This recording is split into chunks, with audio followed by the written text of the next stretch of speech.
The Pit and the Pendulum by Edgar Allan Poe. Impia tortorum longos hic turba furores, sanguinis innocui, non satiata aluit.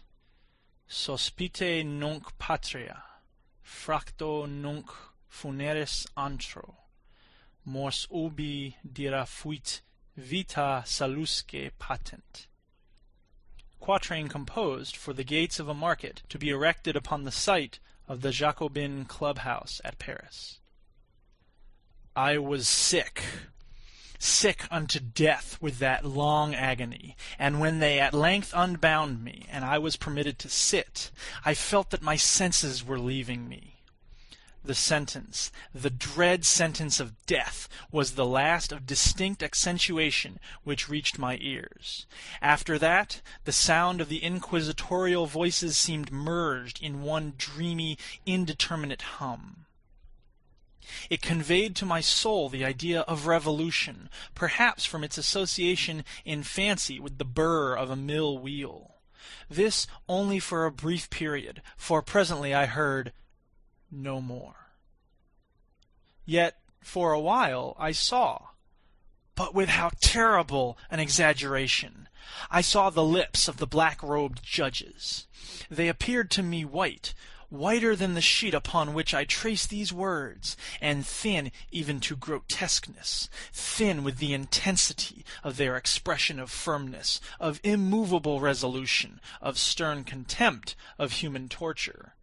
I saw that the decrees of what to me was fate were still issuing from those lips. I saw them writhe with a deadly locution. I saw them fashion the syllables of my name, and I shuddered because no sound succeeded.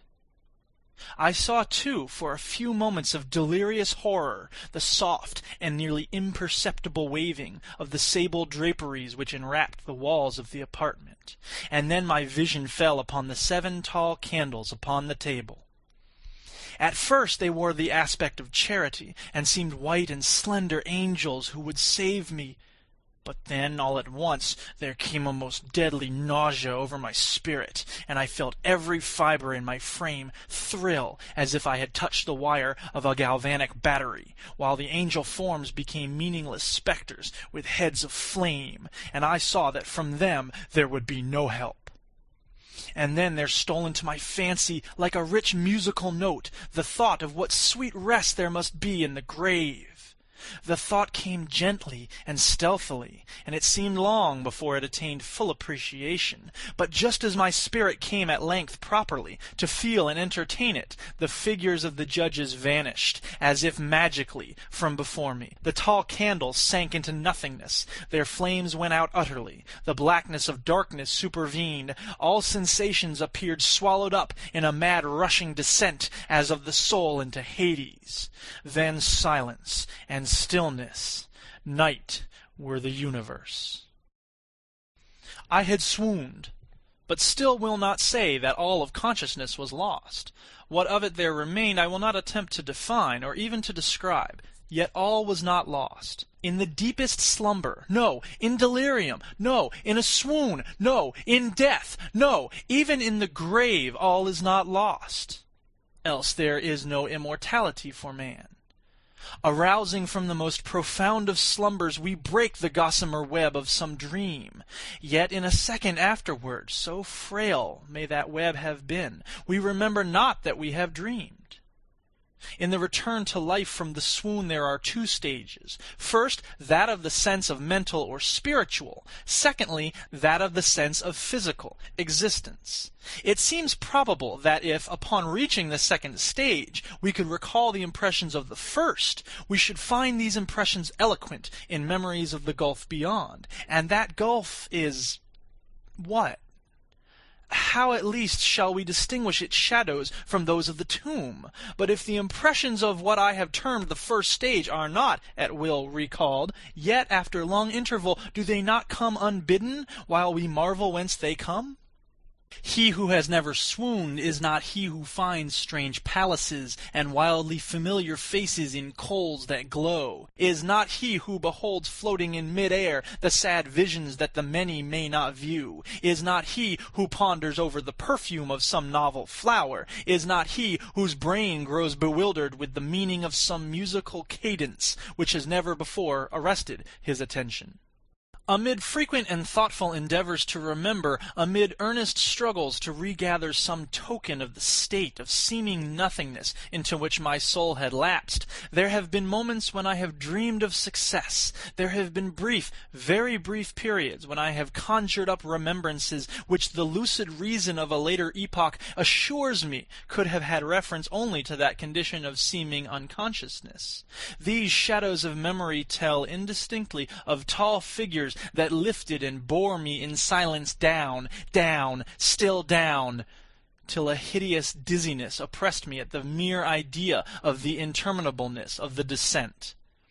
They tell also of a vague horror at my heart, on account of that heart's unnatural stillness. Then comes a sense of sudden motionlessness throughout all things, as if those who bore me, a ghastly train, had outrun in their descent the limits of the limitless, and paused from the wearisomeness of their toil. After this I call to mind flatness and dampness, and then all is madness, the madness of a memory which busies itself among forbidden things. Very suddenly there came back to my soul motion and sound, the tumultuous motion of the heart, and in my ears the sound of its beating.